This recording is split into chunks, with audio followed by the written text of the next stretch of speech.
Hey, what's up, everybody? Welcome to another episode of the Victorious Ones podcast, a place where gaming meets comics, meets sports, meets movies, as well as inspiration. I'm your host, King Von Jr. You can follow me on social media, of course, on Twitter/X.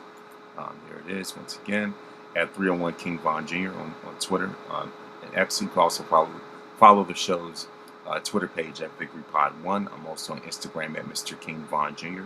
You can follow the show's Instagram page at Victorious Ones Podcast. I'm also the social media producer for Perfect Plex Talk Radio, hosted by a friend of the program, Mike Knox, on Mondays at 6 p.m. So without further ado, first and foremost, I want to say rest in peace to both Dolly Parton and Tim Curry. Who both passed away. Of course, one, a day apart from each other. Um, and so, both of those really hit hard because of the fact that they have, um, you know, you know, uh, played a very pivotal part in a lot of people's, uh, memories as far as childhood and stuff like that. You know what I mean?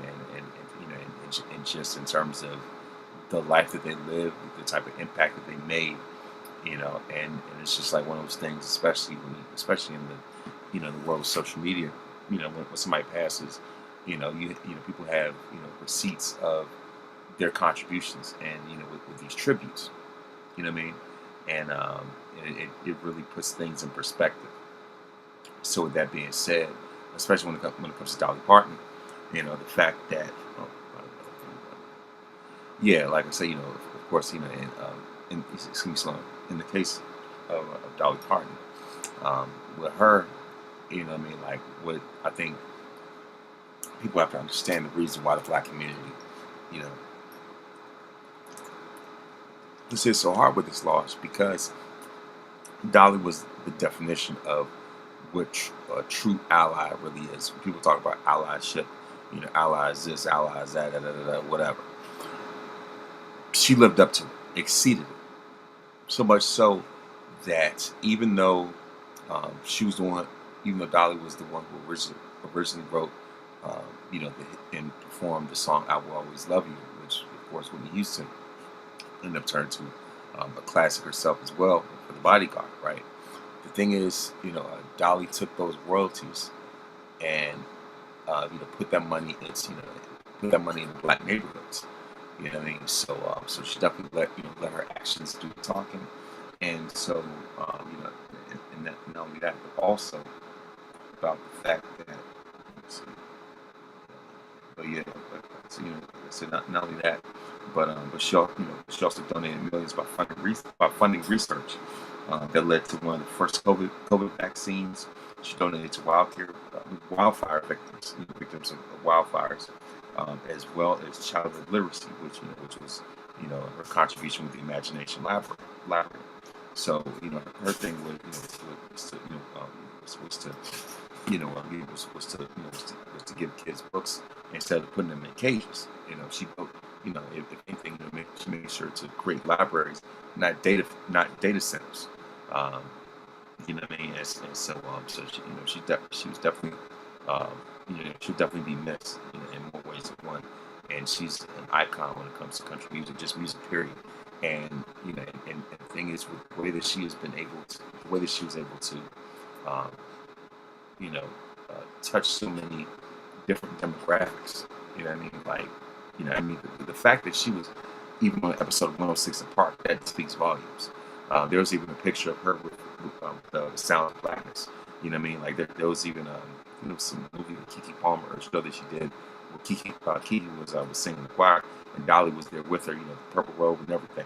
You know what I mean? Like she was definitely um, transcendent, icon in so many different ways. You know what I mean? She's in the country music Hall of Fame, I believe, and also the Rock and Roll Hall of Fame. I believe she also has a star in the Hollywood Walk of Fame. You name it.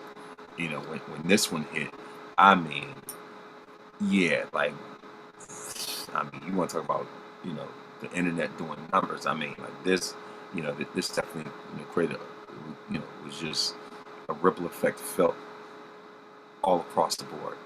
Um, and her impact, would definitely be, missed. And when it comes to Tim Curry, I'm going to get into my wrestling stuff in a minute, so hold on. For those that are curious, but this is part of what I do. And like I said, when it came to Tim Curry, of course, he was known for roles such as the Rocky Horror Picture Show. He was the original Pennywise in the first It movie. He was um, the guy at the hotel, working at the front desk of the hotel in Home Alone 2. He's done multiple, voiceover roles. I mean, like I see when we talk about pop culture, his impact will speak for itself. And not only that, but he was the original choice to play the voice of the Joker on Batman the Animated Series. And so one day I guess he wasn't feeling well, and Mark Hamill ends up, taking a spot, and of course, the rest is history. You know, but yeah, Tim Curry left a massive, massive mark on pop culture and society. You know what I mean? And it's just like time is brutal. You know, um,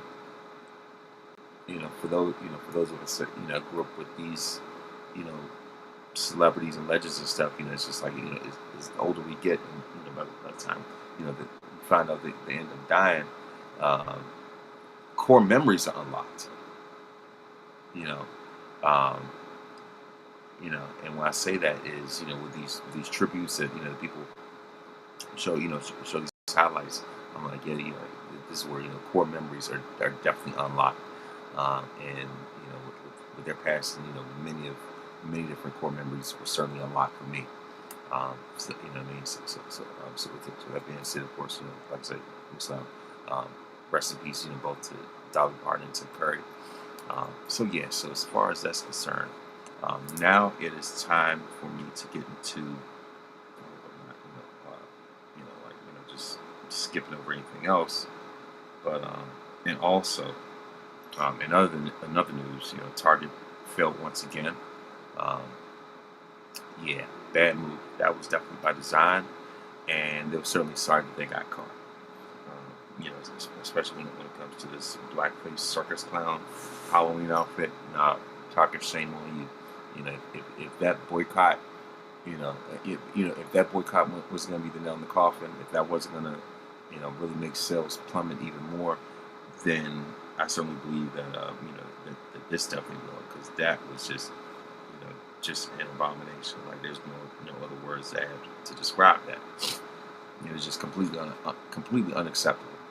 Um, and so yeah, like I said, I definitely had, excuse me, like I said, so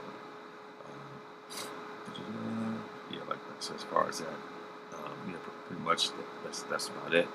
And so like I said, of course, I just wanted to get that out of the way, and pretty soon, like I said, of course, now I'm going to get into this thing that we like, this very thing that we like to call wrestling, and and of course, let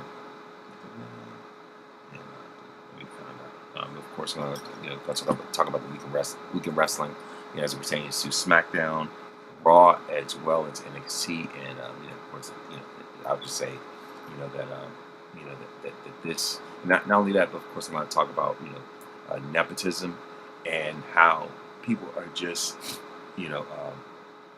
turned off by it when it comes to wrestling, but at the same time, nepotism, like anything else, is definitely, like I said, it's definitely part of life.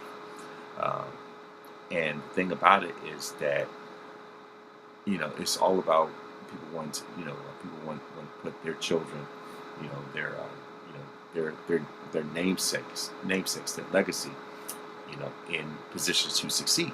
That's really what it boils down to, and,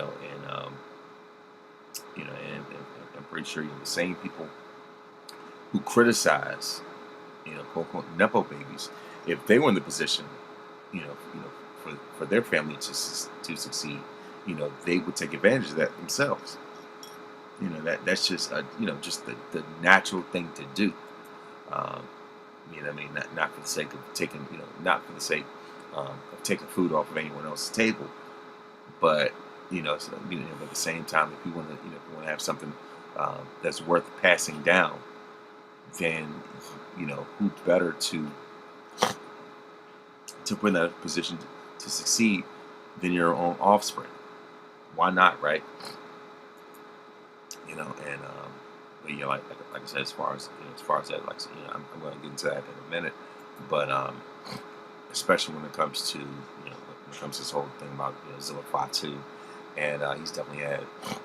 Let me just line up for a minute, but but I'll just say that Zilla 5-2 definitely has um, somewhat of a cloud over his head right now, even though he's got an endorsement from The Rock himself. But but like I say, I'll get to that in a minute. But we're going to this thing called SmackDown as well. We've already seen CM Punk versus Kevin Owens finally took place, but it looks like it's grand opening, grand closing, at least until they want to circle back around.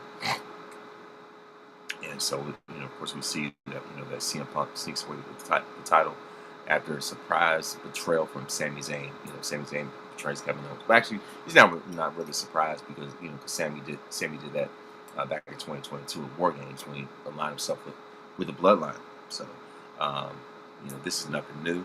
And as well, SmackDown took place at the Scotiabank Arena in Toronto, and so that's why it was Toronto. That's why it was such a big deal for Kevin Owens to have this title shot, and the opportunity to defeat CM Punk in his home country. So, so we see that CM Punk was interviewed backstage in the hours leading up to the main event. He welcomed the showdown in Toronto, claiming to thrive on enemy soil. You know what I mean? Of course, KO takes pride in not letting the industry change him a quarter century into his run. And so clearly sees that in KO's case, he sees that the industry has changed Punk. You know what I mean? And that's what we call him miserable. What? And that was the very thing that that really set Punk off. But anyway, the thing is, where Kevin Owens sees consistency, CM Punk sees stagnation, and so of course he cued Randy Orton, Viper delivered Punk a warning that he was next on the list once Orton was done with Cody, and of course we saw that CM Punk welcome the challenge. You know what I mean? So if anything, of course Randy Orton is definitely on the quest to get 15, and and I'm glad to see him get some other rivalries out the way, especially when it comes to Cody, and eventually with CM Punk. So I'm looking forward to that. Even though Orton was the one that helped Punk win the SummerSlam, but we saw that KO's interview, which took place later in the show, ended up getting cut short. We saw that Finn Balor approached KO with more warmth than Punk received. Balor was happy to see Owens back, but would have loved a warning before he crashed Balor's title eliminator at SummerSlam. Before he crashed, Finn Balor's number one contenders match at SummerSlam, and before they were able to hash out, Gunther joined the revolving door as well. And as he walked by without so much as acknowledging Finn, but and of course by Gunther's assessment, Finn Balor is the shell of himself. So the ring general presented himself as next in line for the undisputed WWE Championship, and we see that of course we see that Finn and KO wrap up the conversation right after Gunther made his exit, and of course Finn offered the title challenge with words of encouragement and promised to see him on the other side, see him on the end. And so yeah, of course I'm gonna double back around with this, but of course we also saw that Cody Rhodes and Randy Orton exchanged harsh words ahead of their match at Sunday night's main event. And of course, both of them know how to command the audience. And by the way, Sunday night's main event is going to be the Sunday before Labor Day. So definitely, it's very surprising. I mean, nothing surprising with TKO. You know what I mean? So they go from Saturday night's main event to Sunday night's main event, and TKO being TKO, doing stuff like that. And so of course, delivery is never an issue when it comes to Randy and Cody. They know how to deliver. So of course for the WWE, they know how to deliver, at least except for WrestleMania 42. But I digress. But we see that the WWE Tag Team Championships, the MFTs defeated Damian Priest and R-Truth by way of pinfall, updating the Red Cross R-Truth and MFTs retain the titles, and pretty solid tag match. And so the Blake Monroe laid out Julia with the neutralizer before the match could even start. Then Monroe eventually beat down the former Women's U.S. champion, ahead of her own SmackDown debut. And it was, of course, a pretty good beatdown. However, it was disappointing that, for those hoping to see Blake Monroe, make her official debut. But, of course, that wasn't meant to be the case. We also see that Baron Corbin and Lil Yachty agreed to a match at Sunday night's main event. Wow, very surprising.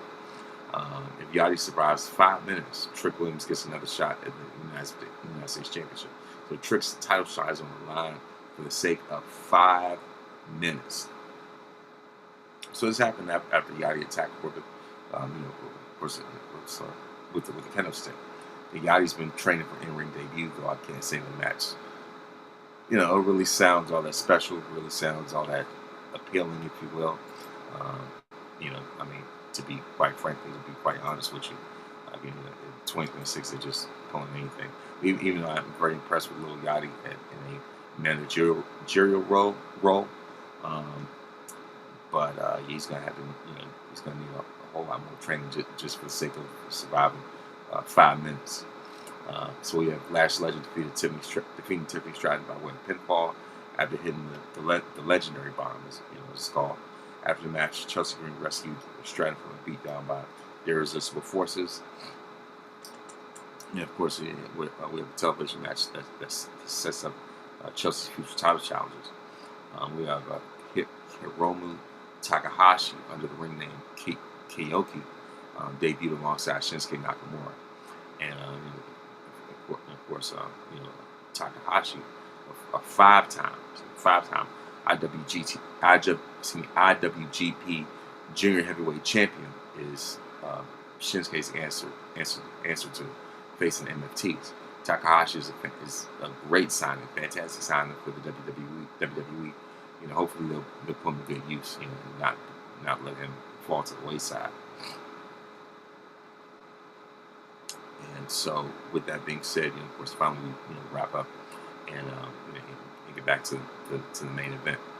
And we see that the CM Punk came out with the Jason mask. It's like, of course, that he was going to be the killer for this match, I guess, if you will. He's going to be KO's worst nightmare, I guess. But CM Punk wins. He defeats KO by way of pinfall after hitting the GTS. Of course, SmackDown's closer had the atmosphere of a SummerSlam main event. As of course, Owens stormed to the arena with great intensity, remind the audience he's been waiting 20 years for revenge on CM Punk. So Kevin paced around the ring impatiently awaiting Punk with Rod wearing, like I said, the Friday the 13th Jason Voorhees mask, and the referee ring announcers were forced to separate them after Owens shoved Punk in the face. Of course, the ref was the victim of an inadvertent collision in the final stretch, as Kevin Owens capitalized with a stunner, drawing a 10 count from the audience, but only the referee's count mattered. So, as Punk struck back with the GTS, the official was still asleep. The ref was still snoozing. Not talking about the scissor song, but anyway. Of course, that's when Sami Zayn arrived. All black, by the way. So last week, Kevin Owens told Sami Zayn not to get involved in the match. Sami couldn't listen. Zayn attacked Punk before rolling, of course, before knocking out all parties. Of course, rolling all parties, including the referee. Of course, in the back into the ring. So Owens, only scored a deep 2 count. Zayn snatched the undisputed title, offered to Owens as a weapon. Of course, Kevin rejected his best friend's offer. He was determined to win the match fairly, much like Roman Reigns at SummerSlam, and he won the match fairly. So, of course, Sami's solution was to plant the title against KO's skull, which is what he did. He just knocked him out with it. And of course, CM Punk just feasted on his challenger and finished him off once and for all with the GTS. After the match, Punk smiled after another successful, albeit tainted title defense. It's funny how when Roman Reigns had countless interferences in his championship matches, everybody was crucify him for it. But when it comes to CM Punk, it's solemn. It's just nothing but crickets. Double standard, if you will. Punk's celebration didn't last long as Sami Zayn landed out with the undisputed title himself. So, of course, Friday's main event winners said helplessly on their knees as Sami delivered one more blow to each of them. Just attacking one more time. And that is how SmackDown concluded. So you can see it. Heel Sami Zayn probably going back to being the conspiracy theorist. I guess that he once was.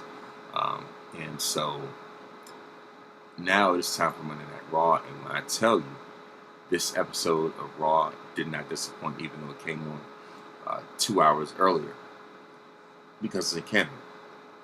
So WWE rolled into the Canadian Tire Center, Ottawa, for this past Monday's episode.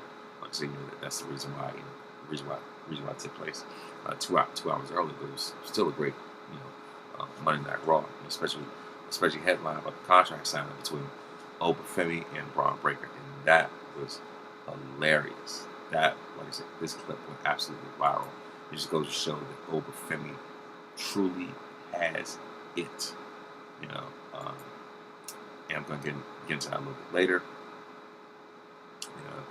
Of course, as far as the matches that were advertised, or at least the main things that were announced, in advance of Monday Night Show, were the number one contenders tournament match, AAA number one contenders tournament match, Rey Fenix versus Dragon Lee, and then the other tournament match was Penta versus La Parka. And we also have Stephanie Valkyrie versus Roxanne Perez, and once again, like I said, the Obafemi and Bron Breakker contract signing. So of course, to kick things off, we see the LA Knight, Solo Sikoa, and Royce Keys defeat the Bloodline. Of course, that was a SummerSlam. But to kick things off, LA Knight and Solo Sikoa sent a warning shot. Bang! Warning shot to the Bloodline after dropping on the rings. And Usos last week kicking off the show with an in-ring promo that that shows perfectly their blend of humor and serious sort of story advancing type of material. So then we're going to get interrupted by the Usos. The United Duo accepted a challenge for a main event match later in the show and got the last word to, of course, the excitement of the fans. It was a very solid segment that really showcased, Solo's amazing personality to the point where when Jay gave him a winner shot, Solo leaned back like Neo in the Matrix. I thought that was hilarious. It's a great follow-up to last week's show closing segment on night when OCC was not scheduled to appear, so there was no tribal chief on Monday night.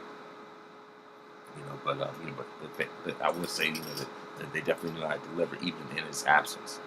And Solo was genuinely very funny in this one. He's hilarious, and his impersonation of LA Knight was definitely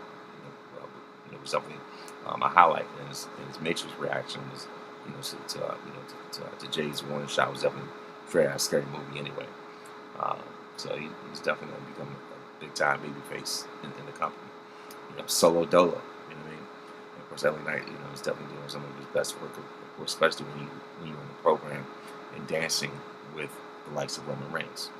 Of course, I can definitely tell he's motivated by a spot that should have been, is far sooner than it is. And so if anything, like I said, it's just something to, to get his hopes up and the fans' hopes up, I guess, I guess you could say. But yeah, pretty much that's what it was. And then now it's time for the in-ring action of Stephanie Valkyrie versus Roxanne Perez. And so that's La Primera, scored her first victory in her first match in 4 months. 4 months since WrestleMania, by defeating Judgment Day's Roxanne Perez in singles competition. Even though the Prodigy did put up a pretty nice fight, So of course, but at the same time, Stephanie was showing, La Primera showed signs of ring rust, but eventually shook it off, when it mattered the most. So Stephanie, of course, La Primera, Stephanie Valkyrie, of course, overcame interferences from Women's World Champion Liv Morgan and Women's IC Champion Raquel Rodriguez. Um, so of course, finally, Rakir, definitely took out Roxanne thanks to the arrival of Becky Lynch herself, and she earned the win to continue building momentum towards a championship opportunity. So Stephanie Rakir is definitely building her momentum and making her case. And of course, after the match, Becky Lynch and Stephanie Rakir exchanged words, keeping the tension between them alive, and what is becoming one of the best programs on the Raw brand thus far. It says a lot. And of course, we have Ray Phoenix versus Dragon Lee. The winner of that match is Ray Phoenix. So I'm definitely looking forward to this AAA, Raw Heavyweight Championship match against Roman Reigns. Can you imagine if Roman loses her mask? I think that'd be pretty funny.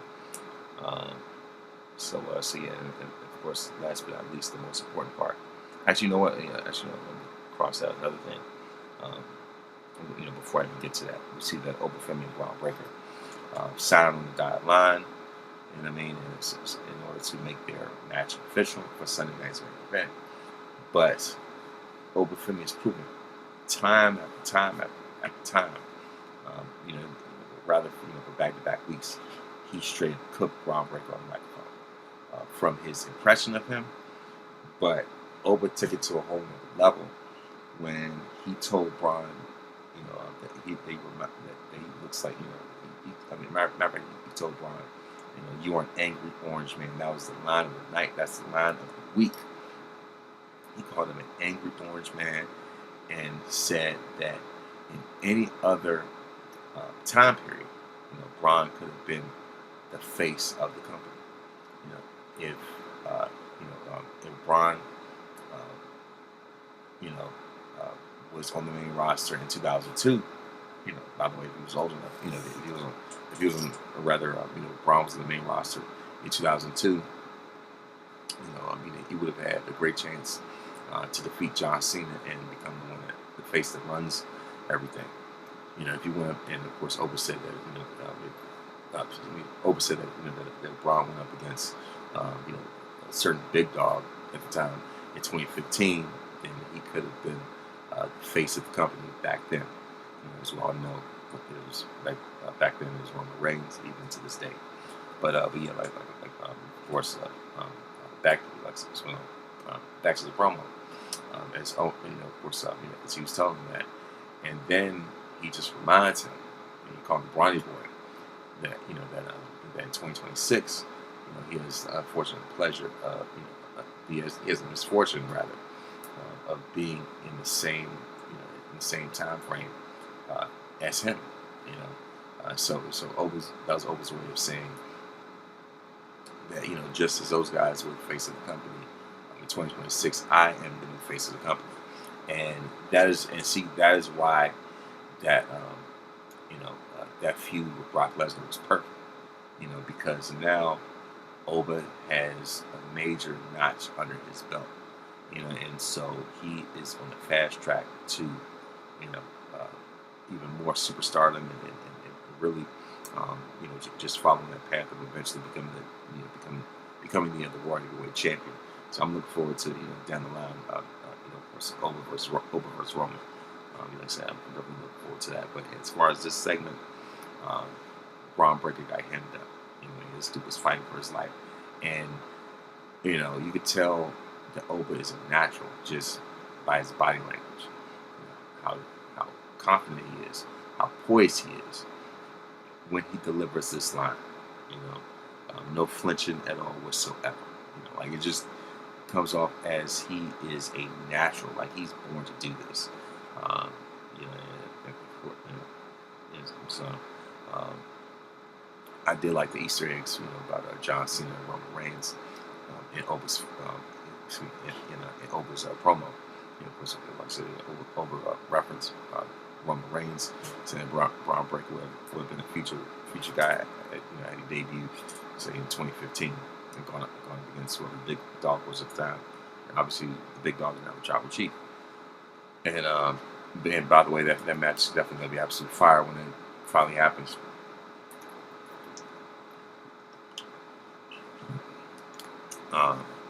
And so just in case you didn't know what Austin Theory's role was in the Vision, obviously him going through the table is afterthought.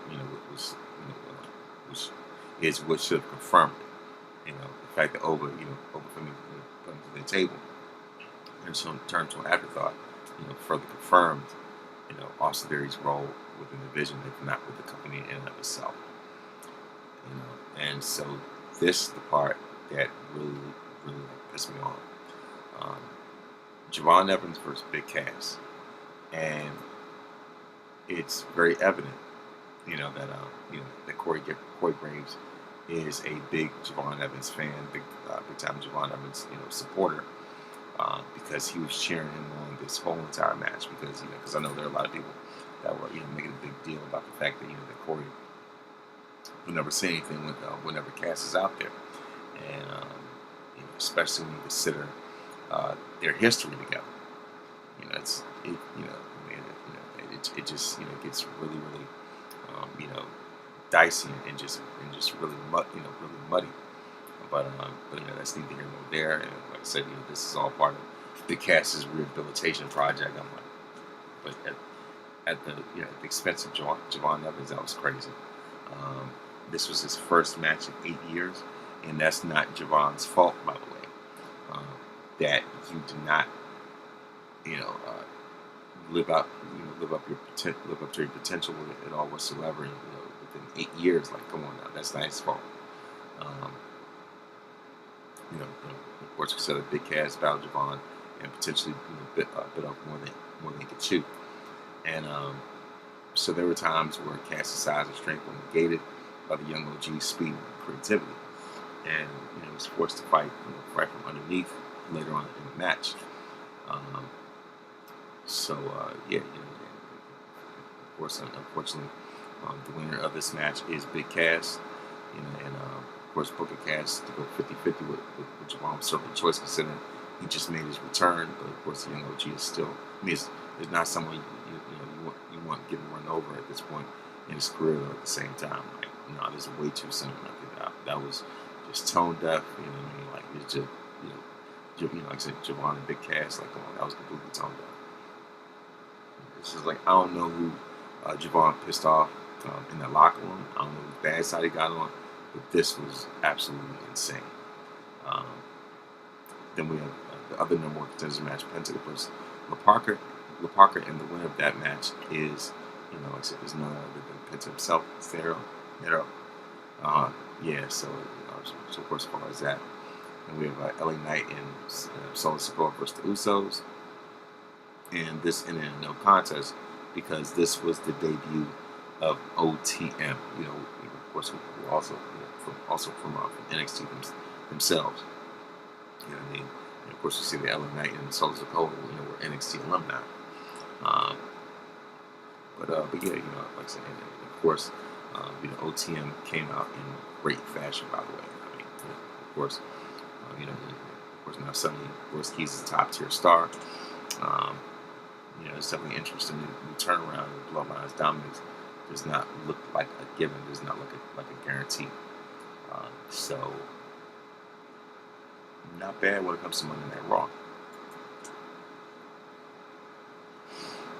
And when I say that they really turned up the heat from Monday Night Raw, they definitely, they definitely did that. If not, and then some. And so now, also, by the way, thoughts and prayers go up to Bianca Belair, because she has just also announced that she is dealing with carpal tunnel syndrome in both of her hands. I'm like, I wish there was a way where I could donate one of my hands for her, because Bianca, come on, EST, we need you more than ever before.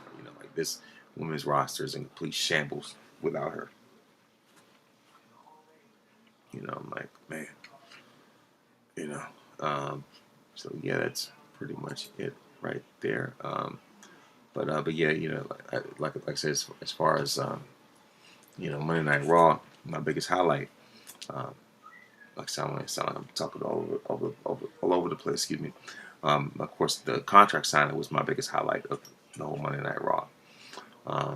But once again, I don't want to sound like I was, just jumping subjects or whatever, but especially when it comes to this nepotism thing, and as, of course, nepotism, of course, also as it pertains to, um, you know, uh, like I say, as it pertains to the likes of Zilla 2, who just recently, joined, joined NXT, and how you definitely tell, that he's definitely moved up the line when it comes to a title shot, obviously with his lineage, you know. But the thing about nepotism is that is definitely been so, it has definitely been rubbing people the wrong way. And let me say this, you know, the thing about nepotism is that there's even more added pressure um, on, it's even more added pressure on that superstar, especially when that parent, was famous and legendary and stuff like that. But there's way more pressure on on that child to succeed. You know, Charlotte Flair has taken that pressure and applied it and produced diamonds. You know, um, Charlotte is someone who checks off all the boxes. If anything, she's a second generation, superstar. Randy was a third generation superstar, and he has more than surpassed, like I said, more than surpassed his dad and his grandfather, but he has superseded them, like just cleared them altogether. So Orton has raised the bar very high himself. Bret Hart's second generation. Um, his dad was the one, who ran Stampede Wrestling. You know what I mean? So you can say that it's been in his DNA ever since. And the results speak for themselves. Um, so if my thing is, if you have a problem with nepotism, then you might as well stop being a fan of certain people. If anything, this nepotism thing is really you know um, clearing out who's not loyal. I guess if that makes sense. I guess that makes sense. But yeah, what I mean. Like I said, if anything, you know, uh, people give Roman Reigns a hard time. Like if of course, it's one thing to to make fun of self succotash, but outside of that, the fact that that Roman was just uh, like just received so much hate is ridiculous. It's asinine. And he is among the top, if not the top, you know, merchandise seller, merch mover. You know what I mean? And so yeah, what I mean, like I said, as far as that, Roman, um, even though he comes from a famous family, he is definitely putting the time, he's putting the work, he's putting the dedication to be great, and the results speak for themselves. You know, um, so yeah, so like I said, when like I said, you know, when it, so, when it comes to nepotism, it's not really a bad thing, you know, because I'm pretty sure that there's a seat at the table for you as well. You know, um, I'm a big proponent of you know, um, you know, uh, nepotism, if you will. What I mean? Because that's just a natural part of life. Um, so this is a clap back to to the likes of Conrad Thompson and everybody else who who's a fan of that of them crazy takes. What I mean? But at the same time, like I said, it's just that the Roman Reigns, um, he's reached very rare company, if you will. As a matter of fact.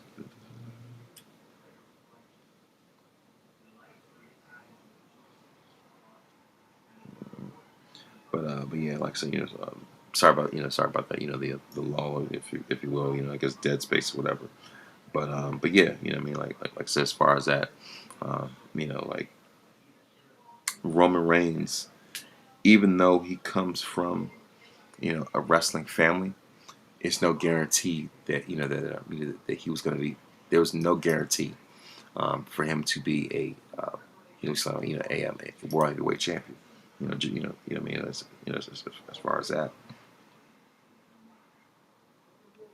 Um, So with that being said, like I said, of course, with that being said, the quote unquote nepo babies have to work even harder, twice harder, if not three times, harder, three times harder than someone who doesn't come from a very, illustrious family.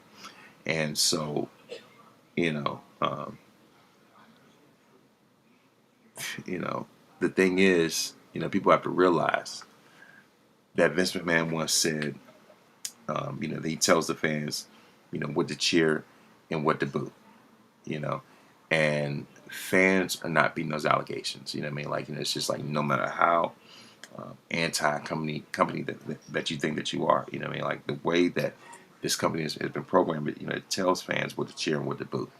Um, and so another thing also is, you know, um, I think it's time to retire. Having a, so I think it's time to retire the need to harass someone just because they just because of the fact that they like something that you don't. Everybody's not gonna have the same angry reaction as you. You know, over certain things, right? So you know, with that being said, if I see someone who is a Roman Reigns supporter, I'm not going to harass them. You know, um, what I mean. So and but of course, like I said, at the end of the day, fans are programmed and told who to cheer and who to boo, whether they want to admit it or not. Um, but yeah, what I mean. Like I said, as far as that, um, it's just it's just like I said when it comes to nepotism. Um, like I said, it's just like I have no problem with it, especially as long as as I'm the one who's benefiting the most from it. Um, and so, I feel as though a lot of people who overly criticize definitely show a certain element of jealousy, and it's not cool. So once again, whether people want to accept it or not, nepotism, you know, makes the world go round. You know what I mean? So yeah, so if anything, that's pretty much it. And so um, my thing is nobody has the authority to choose what family they want to be born in. It was not Roman's fault that he was born into born to a legendary family. And of course, he'll go on to he's gone on. Of course, Roman's going to have his highly successful career, and he's producing his own offspring that 9 times, if not really 10 times out of 10, they're going to have something to do within WWE. So yeah, um, so that's pretty much it as far as birthdays. Um, August 23rd, of course, the late great Lakers legend icon Kobe Bryant. Of course, he would have turned 48. Of course, on August 24th, Dave Chappelle turned 53. On August 24th, the same day, Vincent K. McMahon, of course, turned 81. And so, and by the way, on the same day, Reggie Miller turned 61.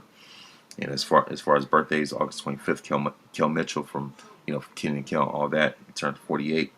So of course on August 26th, gospel legend Yolanda Adams, turned 65. So of course on the same day, Sol Ruka, rising star in WWE, turns 27. On the same day, Macaulay Culkin turns 46 on August 27th. Sergeant Slaughter turns 78. Of course on August 29th, Michael Jackson will turn 68. Of course on the same day, Stan Hansen turns 77. Of course on August 30th, on August 30th, or rather 31st, of course Fred Hampton turns 78. The Chief Robert, rather August 30th, of course Fred Hampton turns 78. The Chief Robert Parrish, of course the NBA legend, turns 73. August 31st, of course Chris Tucker turns 55, and Jeff Hardy turns 49. And of course who would have guessed it that Chris Tucker and Jeff Hardy share the same birthday. I thought it was pretty cool. And so that's it for for the birthdays, and of course, before I go, I would like to give, like I say, I like to give a word of wisdom, and it is to understand that God allows people to depart so they can be saved, and you have to understand that all things work together for your good. And the thing is, you may not see the bigger picture right now because of the pain that you're in, but also recognize that God controls your life, and allows it to happen. Um, you know what I mean? So really, what it is that God wants you to see the bigger picture behind everything. And always remember that you are victorious, because greater is He that is in you than he that is in the world. Of course, when you put God in the first place, you don't have to worry about being in the last place. Please make sure to listen to this podcast of course, on iTunes, Spotify, Google Podcasts, or anywhere else that you download podcasts. Excuse me. I'm also on YouTube at youtube.com/at Von Resper Jr. Of course, please make sure to like and subscribe for more great content. Thank you very much, and thank you very much for listening, and thank you very much for watching. And may this day be the absolute very best day of your life.